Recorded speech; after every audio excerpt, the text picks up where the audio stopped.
আওয়ামী লীগ যেহেতু নিষিদ্ধ এবং সে ওই অর্থে কার্যক্রমে মানে লেজিট কার্যক্রমে সে নাই, এইটা আসলে নির্বাচনের মাঠে কোনো ইম্প্যাক্ট ফেলবে কিনা? দেখেন, আওয়ামী লীগ প্রশ্নটা হিস্টোরিক্যাল জায়গা থেকে আমাদেরকে ডিল করা হয়নি এখনো। এক্স্যাক্টলি। অনেকেই দেখবেন যে আওয়ামী লীগের যে ল্যাসপেন্সার গোষ্ঠী আছে, তাদের ভিতরে একটা বিশাল গোষ্ঠী আছে যারা বিশ্বাস করে আওয়ামী লীগ ফিরে আসবে। এখন দেখেন ৭৫-এর আগস্ট আর ২৪-এর আগস্ট কেন ভিন্ন। ৭৫-এর আগস্টে শেখ মুজিব আত্মীয় স্বজন সব সহ বাংলাদেশের মাটিতে ঘরে বসে খুন হয়েছে, কেউ পালায়া যায় নাই। আর ২৪-এর আগস্টে হাসিনা দেশ ছেড়ে পালায়া গেছে। নিজের ঘরে মারা গেলে এইটার সিম্প্যাথিটা যে একটা পলিটিক্স হইতে পারে, এইটা বাংলাদেশে ৪০ বছরে প্রমাণ হয়েছে।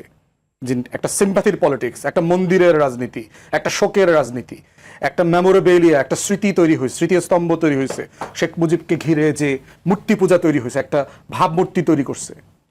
শেখ হাসিনাকে দিয়ে সেই ভাবমূর্তির রাজনীতি কোনোদিন তৈরি করা যাবে না।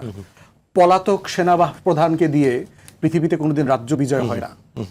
অতএব ফান্ডামেন্টালি ২৪-এর আগস্ট আর ৭৫-এর আগস্টে পার্থক্য আছে। মানে আওয়ামী লীগের ভোটের রাজনীতিতে ফেরার জায়গাতে আগে আওয়ামী লীগ নামক কোনো রাজনীতি বাংলাদেশে থাকবে কিনা, এই ব্যাপারে কনক্রিট আন্ডারস্ট্যান্ডিং দরকার। এবং এই ব্যাপারে আমার মধ্যে কোনো, আমার সামান্য হিস্টোরিক্যাল স্টাডিতে ভেতরে আমার ভিতরে কোনো মানে আশঙ্কা নাই আর কি। কোনো একটা পলাতক স্বৈরাচার কখনো বিজয়ীর বেশে ক্ষমতায় ফিরে আসে না, এটা হিস্ট্রি নাই। ইভেন এরশাদ দেখেন, ৯০-এর যে স্বৈরাচার বিরোধী আন্দোলনে এরশাদের পতন হয়েছে, এরশাদ কোথায় ছিল? জেলে ছিল, বাংলাদেশে ছিল। সে ৫ সিটে নির্বাচিত হয়ে আসছে। মোস্তফা ভাইরতে পার্লামেন্ট কভার করেন বহু বছর। কেন সম্ভব হয়েছে? কারণ সে পালায় নাই। এখন আওয়ামী লীগের লোকরা বলে যে 111-এর সময় তো আমাকে নেত্রী একবার পালাইছিল। এই পালানো আর ২৪-এর পালানোর ভিতরে পার্থক্য আছে। জেল থেকে বাইরে জীবিত পালানো, নিজের স্বেচ্ছায় পালানো, আর একটা হলো তাকে গণ অভ্যুত্থানের মুখে বাধ্য করে পালানো। হাসিনা যদি সিদ্ধান্ত নিত না আমি গণভবনে বসে মরে যাব, তাহলে তার দলটা বেঁচে যাইত। কিন্তু যেই দলের নেত্রী পুরো রাষ্ট্রকে নিয়ে পালায়, তার সংসদের স্পিকার পালাইছে, নির্বাহী বিভাগের প্রধান পালাইছে, প্রধান বিচারপতি পালাইছে, তার বাংলাদেশ ব্যাংকের গভর্নর পালাইছে, বাকি দুইটা সহ, আগের দুইটা সহ, তার বাইতুল মোকাররমের খতিব পালাইছে, তার ঢাকেশ্বরী মন্দিরের প্রধান পুরোহিত পালাইছে, সে পুরো রাষ্ট্র নিয়ে পালায় চলে গেছে। এবং শেখ মুজিব তো পালায় নাই। তো সেই জায়গাটাতে দেখেন যে তার পালানোর যে নেতৃত্ব, এই নেতৃত্ব তার পলিটিক্যাল সুইসাইড হয়ে গেছে। এই লিডারশিপ আর কোনোদিন বাংলাদেশে মুখ দেখায় পলিটিক্স করতে পারবে না। থার্ড পার্থক্য হচ্ছে, শেখ মুজিবের পুরো বংশ মারা গেলেও শেখ হাসিনার মতো, রেহানার মতো মানুষ বাইচা ছিল যে বাবার রাজনীতিটাকে দেখে দেখে বড় হয়েছে, তার পলিটিক্যাল লিনিয়েজ ছিল। শেখ হাসিনার কোনো পলিটিক্যাল লিনিয়েজ নাই। ক্রিমিনাল সান এবং ডটার্স আছে, তারা সবাই বাংলাদেশ থেকে disconnected, out of touch. Sheikh Hasina তো বাংলাদেশে বড় হয়েছে, ধানমন্ডিতে বড় হয়েছে, ঢাকায় বড় হয়েছে, রাজনৈতিক পরিবারে বড় হয়েছে। অতএব সে এই রাষ্ট্রকে যেভাবে দেখেছে, রাজনীতিকে দেখেছে, বাবাকে যেভাবে দেখেছে, হাসিনার ছেলেমেয়েরা অথবা রেহানার ছেলেমেয়েরা তারা কেউ এটা দেখে নাই। তারা হাফ বিদেশি অলরেডি, সবাই বিদেশের পরিবারগুলোর সাথে বিয়ে শাদী করে বিদেশে সেটেল হয়ে গেছে। তারা কেউ এই মাটিকে ওন করে না। তাদের জন্য বাংলাদেশটা হচ্ছে গাই গরু। এখান থেকে গরু দুধ কিনবে, ওইটা দিয়ে ভার্জিনিয়াতে বাড়ি কিনবে, আর মৌজ মাস্তি করবে, জুয়ার আড্ডা বসাবে, টেনিস কোর্ট কিনবে, এগুলো করবে। অতএব এই সকল বিবেচনায় আওয়ামী লীগের রাজনীতি is a dead politics. Awami League, Sheikh পরিবার পলিটিক্যাল ডাইনোসর হয়ে গেছে, তার কঙ্কাল গণভবনে থাকবে।